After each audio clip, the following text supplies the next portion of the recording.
Sir back sir ఫోటోది scene అండి ఒక్కసారి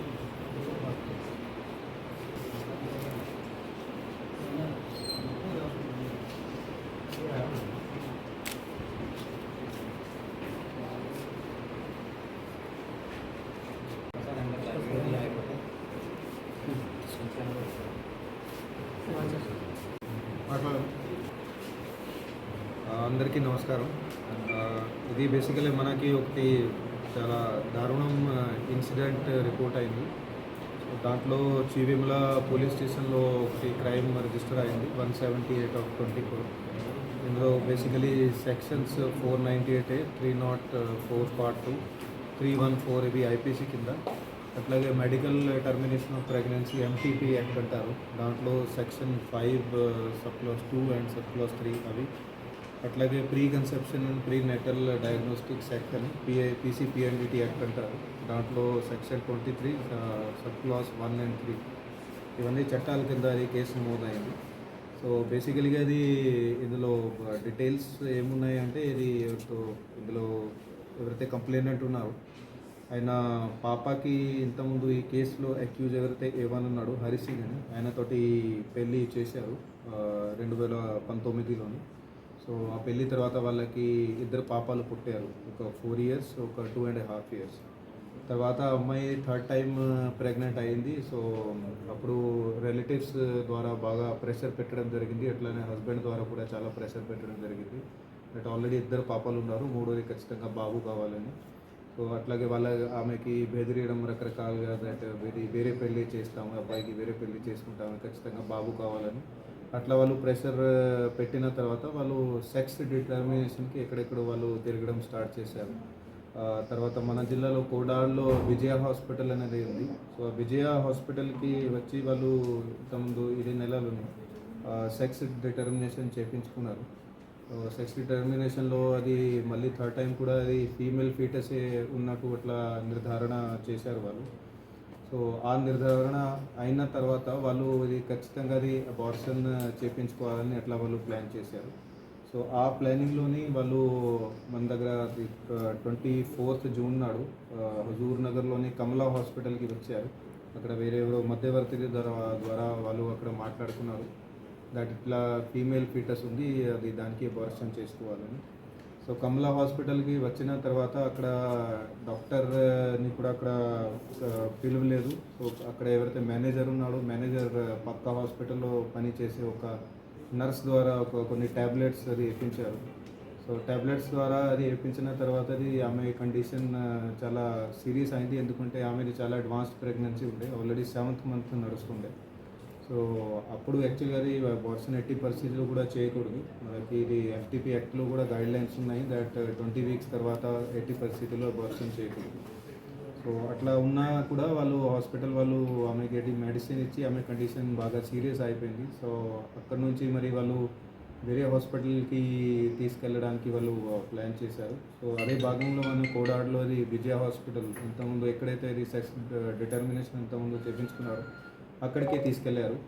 so అక్కడ అది మొత్తం రాత్రి ఆమెని అక్కడ ఉంచడం జరిగింది. అది ఉంచిన తర్వాత కూడా అది మార్నింగ్ వరకు కూడా ఆమెకి కండిషన్ సరిగా లేదు, ఇంకా కూడా ఖరాబ్ అయిపోయింది. అంతకుముందుగా పాత హాస్పిటల్ ఏదైతే ఉందో కమలా హాస్పిటల్, అక్కడ మన మీడియా మిత్రులు కూడా అక్కడ కొందరికి తెలిసింది దట్ ఇట్లా అది వాళ్ళు చేస్తున్నారని. సో అక్కడ వాళ్ళు వెళ్తే వాళ్ళతో నుంచి భయపడి ఆమెని ఫ్యామిలీ మెంబర్స్ని అక్కడ ఎవరైతే హాస్పిటల్లో పని చేసే మేనేజర్ ఉన్నాడు అతను హాస్పిటల్లో పెట్టకుండా తన ఇంట్లోనే తీసుకెళ్లారు. అక్కడ నైట్ వాళ్ళని అక్కడే ఉంచారు. సరే అది కోడాడ్ విజయ హాస్పిటల్లో కూడా అది ఆమెకి కండిషన్ ఇంకా ఖరాబ్ అయిన తర్వాత ఆమెని ఇక్కడ నుంచి తీసుకెళ్ళాలి, వేరే హాస్పిటల్కి తీసుకెళ్ళాలని అక్కడ వాళ్ళు రెఫర్ చేశారు. సో ఆ భాగంలో అది ఫ్యామిలీ మెంబర్స్ రిలేటివ్స్ ఆమెని ఇక్కడ ప్రశాంతి హాస్పిటల్ ఖమ్మంకి తీసుకెళ్లారు. అక్కడ వాళ్ళు చెప్పారు దట్ ఇక్కడ ట్రీట్మెంట్ జరగదని, ఇది అది చాలా సీరియస్ ఉంది, హైదరాబాద్ తీసుకెళ్ళాలి. సో అక్కడ నుంచి వాళ్ళు బయలుదేరారు. మధ్యలోనే ఆమె బీపీ పల్స్ చాలా డౌన్ అయిపోయింది. తర్వాత వాళ్ళు ఇక్కడ రామమూర్తి హాస్పిటల్ సూర్యాపేటకి తీసుకువస్తే అక్కడ అన్ఫార్చునేట్లీ ఆమె అక్కడ వచ్చేటప్పుడే చనిపోయింది. సో చాలా బ్యాడ్ ఇన్సిడెంట్ ఇది మనకి రిపోర్ట్ అయిన తర్వాత ఇందులో కేసు నమోదు చేసినాము. సో దాంట్లో దర్యాప్తు కూడా మొదలుపెట్టినాము అన్ని కోణాల నుంచి.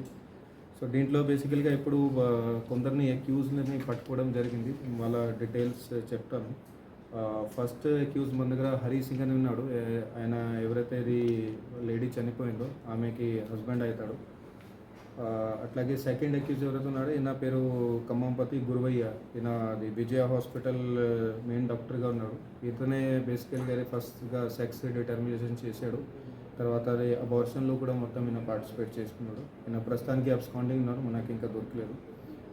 థర్డ్ అయిన షేక్ కాసిం అని ఉన్నాడు. ఈయన న్యూ కమలా హాస్పిటల్ అనేది ఉంది హజూర్ నగర్లోని. ఈ హాస్పిటల్కి వీళ్ళు ఫస్ట్గా తీసుకువచ్చారు ఈ లేడీని. ఇక్కడ ఫస్ట్ వీళ్ళే అది ట్యాబ్లెట్స్ ఇచ్చారు. అది కూడా ఏం డాక్టర్ సలహా లేక అడ్వైస్ లేక అది వీళ్ళే ట్యాబ్లెట్స్ ఇచ్చారు. తర్వాత అక్కడి నుంచి తన ఇంటికి కూడా ఈయన పెట్టుకున్నాడు. ఫోర్త్ అనేది దేవరకొండ రాణి అని ఉంది. ఈమె బేసికలీగా నర్స్. అక్కడ పక్కన ఉన్న వెంకటేశ్వర హాస్పిటల్ అనేది ఈమె నర్స్ ఉంది. సో ఈమె డైరెక్ట్గానే అది ఈయన కాసిం అనేది పిలిచేసరికి ఈమె ట్యాబ్లెట్ ఇచ్చేసింది. సో ఈమెకి కూడా ఐడియా ఉంది దట్ 7th మంత్ ప్రెగ్నెన్సీ, ఇప్పుడు వర్షన్ చేయకూడదని అట్లా తెలిసినాక కూడా ఈమె చేసింది. తర్వాత ఫిఫ్త్ అక్యూజ్డ్ గోపి అని ఉన్నాడు. ఈయన విజయ హాస్పిటల్లో కంపౌండర్గా పనిచేస్తున్నాడు. అట్లాగే 6 షేక్ సైదులు, ఈయన కూడా అక్కడ కంపౌండర్గానే పనిచేస్తున్నారు. వీళ్ళు ఇద్దరు కూడా అది టోటల్ అంతా యాక్టివిటీలోని పార్టిసిపేట్ చేసుకున్నారు. 7th అక్యూజ్డ్ ఒక ఆర్ఎంపీ ఉన్నాడు నవీన్ అని. ఇతను కూడా టోటల్ అబార్షన్ యాక్టివిటీలోని పార్టిసిపేట్ చేశారు. వీళ్ళకి మధ్యవర్తిగా కూడా రోల్ ప్లే చేశారు. వీళ్ళు 7 మెంబర్స్ కాకుండా ఇంకా కూడా కొందరిది రిలేటివ్స్ది ఎవరెవరిది ఏమేమి పాత్ర ఉంది, ఎవరెవరు ఎట్లా ప్రెషర్ పెట్టారు, వాళ్ళది కూడా విచారణ చేస్తున్నాం. అట్లాగే రిలేటివ్స్ కాకుండా ఇంకా వేరే కూడా ఎవరైనా ఇందులో ఇన్వాల్వ్ ఉంటే వాళ్ళది కూడా విచారణ చేసి వాళ్ళని తొందరగా అరెస్ట్ చేస్తాము. ఈ ప్రస్తుతానికి మనం ఇది 6 మెంబర్స్ని అరెస్ట్ చేసి ఇప్పుడు కోర్టు ముందు ప్రొడ్యూస్ చేస్తాము. సో బేసికలీ అది పబ్లిక్కి ఒకటి విన్నపం తెలుపుతున్నాము. ఏమంటే అది ఎట్టి పరిస్థితిలో గర్భ నిర్ధారణ చేయకూడదు. అది పీసీపీఎన్డీటీ యాక్ట్ కింద బ్యాండ్ ఉంది. అది దాంట్లో ఇద్దరి మీద కూడా అయితే ఎవరైతే హాస్పిటల్స్, స్కానింగ్ సెంటర్స్ వాళ్ళని కూడా బ్యాన్ చేయడం జరిగింది. అటు ఎట్టి పరిస్థితుల్లో చేయకూడదు. అట్లాగే ఎవరైనా ఫ్యామిలీ మెంబర్స్ చేపిస్తే వాళ్ళ మీద కూడా శిక్ష ఉంటుంది. సో ఇది 2 రకాలుగా దాంట్లో ప్రొవిజన్స్ ఉన్నాయి చట్టంలో. అట్లాగే మెడికల్ టర్మినేషన్ ఆఫ్ ప్రెగ్నెన్సీ యాక్ట్లో కూడా ఉంది దట్ 20 వీక్స్ ఎప్పుడైనా దాటితే ఎట్టి పరిస్థితుల్లో అబార్షన్ అనేది చేయరాదు. మీరు కూడా అది పేపర్లలో, మీడియాలో చూసి ఉంటారు దట్ ఏదైనా అడ్వాన్స్ ప్రెగ్నెన్సీస్ ఉంటే కేసు సుప్రీంకోర్టు దాకా కూడా వెళ్తుంది.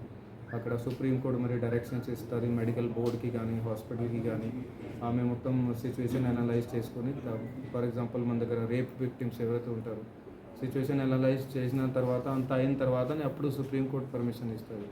సో ఇదంతా సీరియస్ ఉంటుంది. కానీ ఇది ఈ కేసులో చూస్తున్నాము, ఇది హాస్పిటల్స్ రకరకాలుగా చాలా క్యాజువల్గా మరి వచ్చింది. 7th మంత్ అడ్వాన్స్ ప్రెగ్నెన్సీలో వచ్చిన కూడా direct rural CI Surender Reddy గారు, అలాగే ఎస్ఐస్ వెంకట్ రెడ్డి అండ్ కనకరత్నం, మరియు ASI Venkanna, then head constables Sudheer, Yadagiri Srinivas, అట్లాగే కానిస్టేబుల్ వెంకటేష్, వీళ్ళందరూ కూడా ఇది కేసులో మంచిగా ఇన్వెస్టిగేషన్ చేశారు.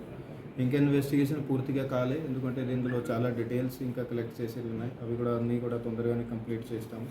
అట్లాగే పబ్లిక్కి కూడా విన్నపం ఉంది. మీ మాధ్యమం ద్వారా ఒకటి రిక్వెస్ట్, ఇంకోటి తెలుపుతున్నాను ఏంటంటే ఎక్కడ కూడా ఇలాంటివి జరుగుతుంది దట్ ఇది స్కానింగ్ ద్వారా అది సెక్స్ నిర్ధారణ అట్లా చేస్తున్నారు, లేకుంటే నిర్ధారణ అయిన తర్వాత ఎక్కడైనా అబార్షన్కి అది జరుగుతుంది. మీ దగ్గర ఇన్ఫర్మేషన్ ఉంటే ఇమీడియట్లీ మాకు ఇన్ఫార్మ్ చేయండి. మేము చట్టపరంగా కఠినంగా శిక్ష వాళ్ళ మీద తీసుకుంటాము. ఈ హాస్పిటల్స్ ఏదైతే ఇంతకుముందు నేను చెప్పినానో ఆల్రెడీ ఇక్కడ అడ్మినిస్ట్రేషన్ ద్వారా అవి కూడా సీజ్ అయినాయి. సో ఇంకా కూడా ఫర్దర్ ప్రొసీజర్ ఏంటో అవి కూడా మీకు థ్యాంక్ యూ. 15 మెంబర్స్ ఇప్పటి వరకు గుర్తించాము, కానీ వాళ్ళది ప్రతి ఒక్కరిది ఏమేమి పాత్ర ఉంది, ఏమేమి రోల్ ఉంది, అది ఇంకా డీటెయిల్గా విచారించేది.